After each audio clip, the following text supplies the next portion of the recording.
Uh,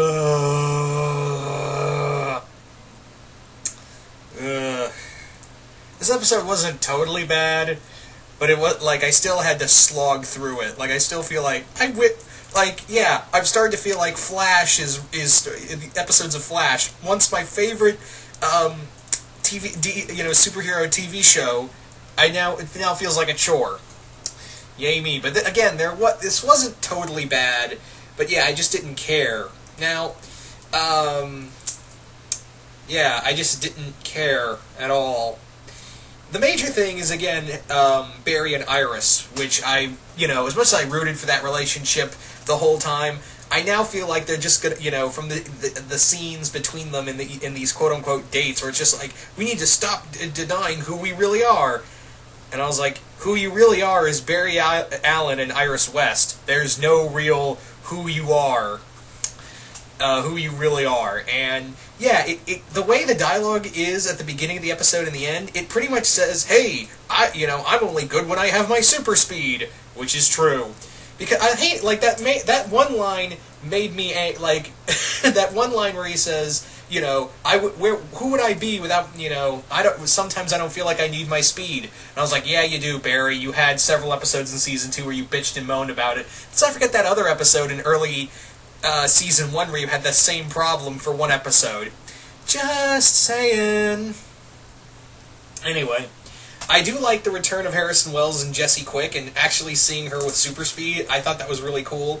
I like the dialogue between all of them, and yeah, I can kind of see Harrison's point, because it's his daughter, and, his only child, because, yeah, his wife's dead, and he's it's a metahuman that he helped create to give Flash his super speed back, stuff like that.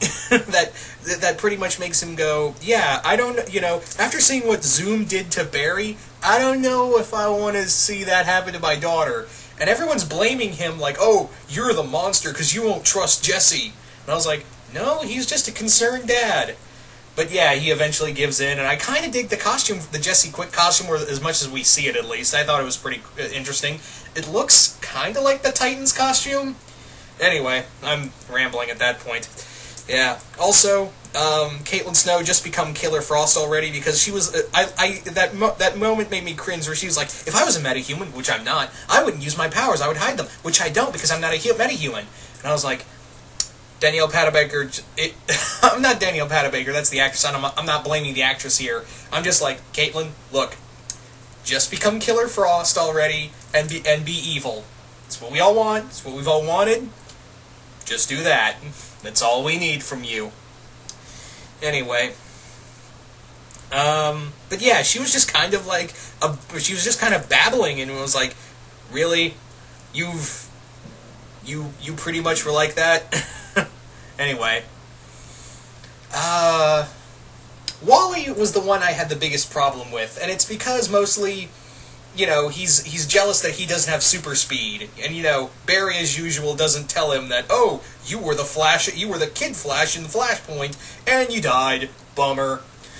But yeah, Joe gives him this great speech of, even though you're not a superhero, you could still do great things, and he's just like, no, I guess there's only one speedster, supposed to be one speedster in the family. And I was like, really? You're doing this again, Wally?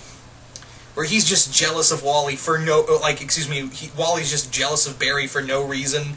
I was like, dude, you move past this. Don't be a dick again. Yeah, that was a lot of my complaints came from, the Barry and Iris stuff and the Wally stuff. And while Joe is giving this great speech about, and this is one of the moments that made me go, oh yeah, Joe, you're a great character. I totally forgot that you were an awesome character.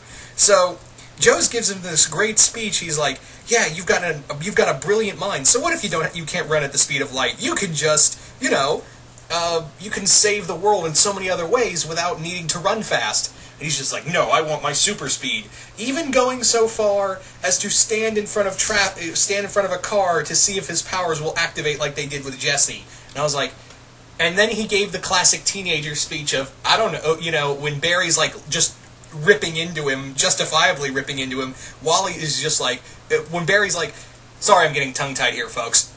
Let me try to sort myself out.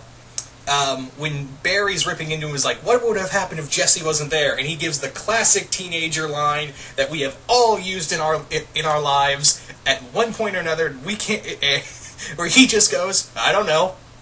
Don't deny it. We've all used that line at one point or another in our lives, whether it be mostly teenager or, when we're older. We still use that line, but did we, was that the classic scapegoat line for teenagers. But yeah. I just didn't get Wally's anger about not being able to, being a speedster is cool, and at the same time I'm still like, Barry, come on, just tell him that why you really don't want him to become a speedster. It's because you watched him die in another timeline. Wait, did he die? I don't care. Also, let's talk about the villain Magenta. I almost said Magneto. I know it's a Flash villain, a Wally West era Flash villain to be exact. And correct me if I'm wrong, because Magenta was a character I read in the Flash comics, but I never read a lot of her. Is the true personality thing part of her character? Because I totally forgot. I know it's a character trait of Dr. Polaris. Because his brain is mentally imbalanced because of the magnetic pulse in his mind the magnetic polarity in his brain always shifts like Jekyll and Hyde. But was that a thing for Magenta? I totally forgot.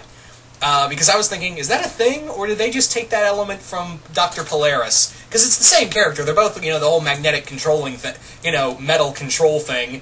So, well, technically for Polaris, he can control the magnetic polarity of Earth. I'm getting too much into it. But basically, yeah, they kind of have similar powers. They have pretty much, I'm not saying they're exactly the same, but they have pretty similar powers. So I wouldn't be shocked if they did take the polarity shift, the two different minds that Dr. Polaris has, and put it in Magenta. But again, I could be wrong and say that probably was that might be a character trait for Magenta. I just am totally forgetting it right now. I thought she was fine. Although, just saying, oh no, you're free to go, and if that other personality shows back up, just mentally fight it. That's all you need to do. A Omega-level threat that can literally pick up an oil tanker and drop it on a hospital. Just fight back. You'll totally be fine. No need to monitor you. I was literally like, I don't know, guys. I know she's the victim of this entire crime, and her back, getting part of being in an abusive foster home. That really sucks. But maybe give her to people who do know what they're doing, or keep her around to make sure the Magenta persona is gone officially, and maybe help her when it does show up. Not just hand her off and say, okay, okie dokie, you're good now. I don't know, I just feel like that was just poorly handled, of when they're like, yeah, you're just going to go live in Keystone now, and you're going to be fine. Oh, if that thing comes back, that thing that could totally rip cities into the sky, oh, that's totally fine. Just say, just don't look, and you'll be fine. I don't know, I'm glad she got a happy ending, but at the same time, I'm like, maybe you should have kept her a little longer to just make sure that other persona doesn't come back. Maybe, just saying. I'm not saying lock her up. I'm in no way saying lock the character up. I'm just saying you should have at least given her to someone who can understand this kind of mental trauma, as well as understood the meta-human element. Yeah, I'm just kind of pointing out that this is a little flawed. Anyway, the stuff between Harrison and Jesse's really good. Wally, I don't understand why he's being a jerk again. It's cool to be a speedster, but still, he thinks that's the only way it's the only way that the world can be saved if he's a speedster. I was like, Oliver does a good job. Well, let me take that back. When I say Oliver does a good job, kill me. Oliver does a good job. That's funny. Anyway, but what I'm saying is, just because you don't have powers, you can still be a help here, buddy. Anyway, all in all, just an okay episode, and I am really looking forward to